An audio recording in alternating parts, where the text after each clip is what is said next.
Assalamualaikum. Semoga semua rekan guru dan rekan profesi lainnya dalam keadaan sehat walafiat. Pada video kali ini, akan diinformasikan terkait skema pengangkatan honorer jadi guru P3K 2024. Oleh karena itu, silahkan simak dan tonton video ini sampai selesai, supaya rekan semua memperoleh informasi yang jelas. Sebelumnya, jangan lupa subscribe-nya ya.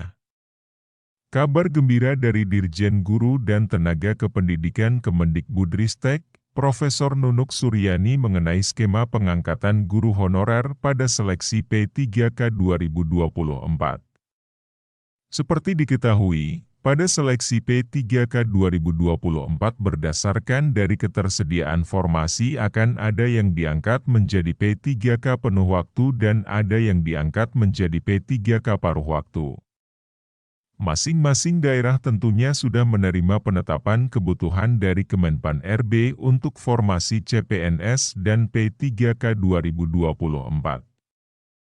Perlu dipahami bahwa P3K paruh waktu akan menerima gaji rendah. Seperti halnya yang diterima pada saat berstatus tenaga honorer. Kabar gembiranya, dalam seleksi P3K 2024 ini, untuk guru honorer tidak akan dimasukkan dalam P3K paruh waktu, melainkan harus jadi P3K penuh waktu. Jadi bagaimanakah skema P3K penuh waktu untuk guru honorer? Bagaimanakah nasib guru honorer setelah Desember tahun 2024? Menurut Direktur Jenderal, Dirjen, Guru dan Tenaga Kependidikan, GTK, Kemendikbudristek Nunuk Suryani, P1 dan guru honorer yang tidak terakomodasi dalam P3K 2024 tidak akan dialihkan ke paruh waktu. Guru tidak bisa dimasukkan ke dalam sistem P3K paruh waktu. Dasarnya jelas, bahwa guru ASN harus memenuhi beban kerja 24 jam. Sehingga tidak memungkinkan mereka mengajar di sekolah lain, terang Dirjen Nunuk dalam diskusi dan buka bersama Fortadikbud. Dia menegaskan guru mata pelajaran, MAPEL, juga tidak akan dialihkan ke P3K paruh waktu. Sebab, guru MAPEL pun harus memenuhi beban kerjanya 24 jam. Kemendikbudristek sudah memberikan usulan dalam penyusunan rancangan peraturan pemerintah, RPP, manajemen ASN agar guru tidak masuk dalam sistem P3K paruh waktu. Dirjen Nunuk berharap semua usulan Kemendikbudristek terkait masalah guru bisa diakomodasi dalam RPP tersebut. Kalau enggak, ya akan begini-begini terus. Saya rasa 3 kali pengadaan seleksi P3K, 2021, 2022, 2023, bisa menjadi bahan evaluasi bagaimana agar pengangkatan guru honorer menjadi ASN P3K bisa tuntas, tuturnya. Dirjen Nunuk mengungkapkan masih terdapat kekurangan sebanyak 248.497 formasi guru P3K. Dari jumlah tersebut, terdapat 2.633 prioritas 1, P1, yang merupakan peserta lulus passing grade seleksi P3K 2021. Misi kami sebenarnya ingin menuntaskan P1 dan guru honorer yang sudah mengabdi lama di sekolah negeri, makanya pengadaan guru ASN tahun ini kami fokuskan kepada P3K, terang Dirjen Nunuk. Sayangnya, untuk P1 saja yang sebenarnya harus dituntaskan Pemda, tidak semua diusulkan. Dari sisa 14.070 P1, yang bisa terakomodasi tahun ini sebanyak 11.437 formasi. Sisanya 2.633 formasi tidak diusulkan. Dirjen Nunuk mengatakan untuk menuntaskan P1 dan guru honorer ini, Kemendikbudristek tidak bisa bekerja sendiri. Dibutuhkan dukungan dari kementerian, lembaga yang tergabung dalam Panitia Seleksi Nasional, Panselnas. Kalau kami maunya guru honorer dituntaskan semuanya dan diangkat P3K, ucapnya. Jika semuanya tuntas, lanjut Dirjen Nunuk, baru pengisian formasi guru ASN berdasarkan amanat UU Nomor 20 Tahun 2023 tentang Aparatur Sipil Negara, ASN, dengan turunannya PP Manajemen ASN. Sebenarnya kata Profesor bidang pendidikan ini, Pemda seharusnya memaksimalkan usulan formasinya. Toh penggajiannya nanti pada 2025, sehingga tidak akan mengganggu sistem anggaran di APBD 2024. Namun, lagi-lagi Profesor Nunuk menambahkan Pemda tidak melakukannya karena alasan takut tidak bisa membayar gaji dan tunjangan P3K. Untuk itu, Dirjen Nunuk berharap usulan Kemendikbudristek terkait masalah guru dapat diakomodir dalam RPP Manajemen ASN. Sehingga nantinya guru tidak akan masuk dalam sistem P3K paruh waktu. Berikut adalah skema pengangkatan honorer jadi guru P3K.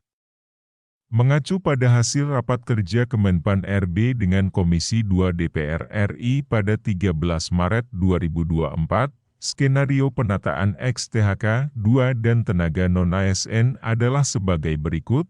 1. PP 48/2006 Jo PP 43/2007 PP 56/2012, total tenaga honorer yang sudah diangkat, dari 2005 sampai 2013, sebanyak 1.072.092. 2. Surat Edaran Menpan RB Nomor 185 dan Nomor 1511/2022 tentang pendataan non-ASN dengan batas waktu 30 September 2022. 3. Audit data, verifikasi dan validasi data oleh BPKP dan BKN. 4. Penetapan status, P3K paruh waktu dan P3K penuh waktu. Penetapan dan penyesuaian status ex-THK 2 dan tenaga non-ASN. 5. Penetapan formasi P3K, usulan oleh K, L, D dan penetapan usulan formasi. 6. Pengangkatan P3K, alternatif metode seleksi. Pertama, seleksi, P3K penuh waktu. Kedua, pengalihan status, P3K paruh waktu. Ketiga, metode lainnya. Berikut ini adalah usulan rekomendasi Kemendikbudristek dalam upaya penuntasan ASN P3K. 1. Tetap mengupayakan penuntasan lulusan passing grade 2021 P1. Dari 14.070 P1 yang terakomodir formasinya pada usulan 2024 sebanyak 11.437, masih tersisa 2.633 yang tidak bisa tuntas dikarenakan ketersediaan formasi. Total instansi yang belum menuntaskan P1 ada 30 instansi. 2. Perkembangan formasi P3K pengawas sekolah. Dibutuhkan 22.531 formasi untuk mengisi kekurangan kebutuhan pengawas sekolah. Tahun 2024 hanya mengisi 18.729 formasi pengawas sekolah jenjang ahli muda. 3. Mengutamakan formasi bagi tendik, tenaga administrasi sekolah. Formasi tenaga administrasi sekolah masuk dalam usulan formasi P3K teknis. 4. Pengadaan guru tahun 2024 hanya melalui mekanisme P3K. Terdapat 77 instansi yang mengusulkan CPNS dengan total usulan 11.270. Mengubah usulan dari CPNS menjadi P3K. 5. Tetap menggunakan Dapodik dan database lulusan PPG Kemendikbudristek.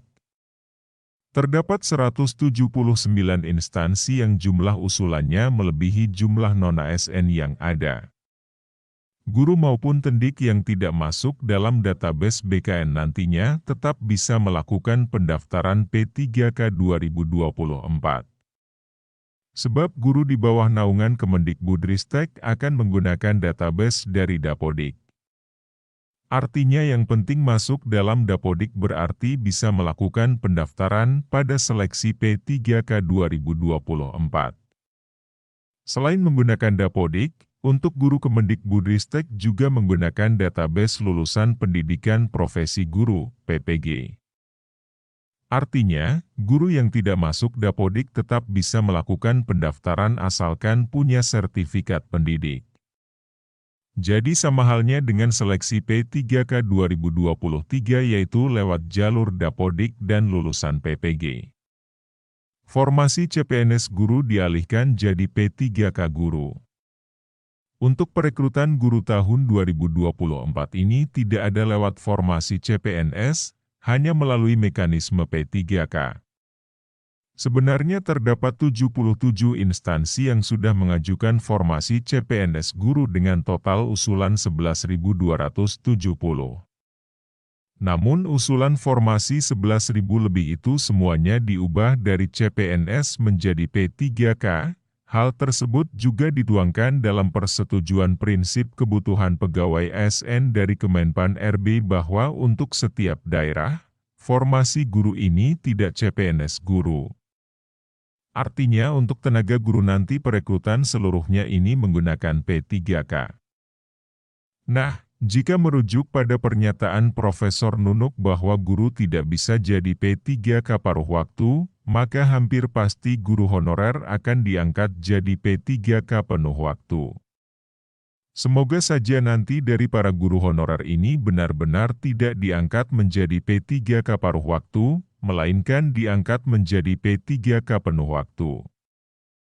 Itulah informasi terkait skema pengangkatan honorer jadi guru P3K 2024. Jika informasi ini bermanfaat, silahkan share, like dan subscribe-nya serta aktifkan loncengnya supaya senantiasa memperoleh notifikasi video terbaru dari channel ini.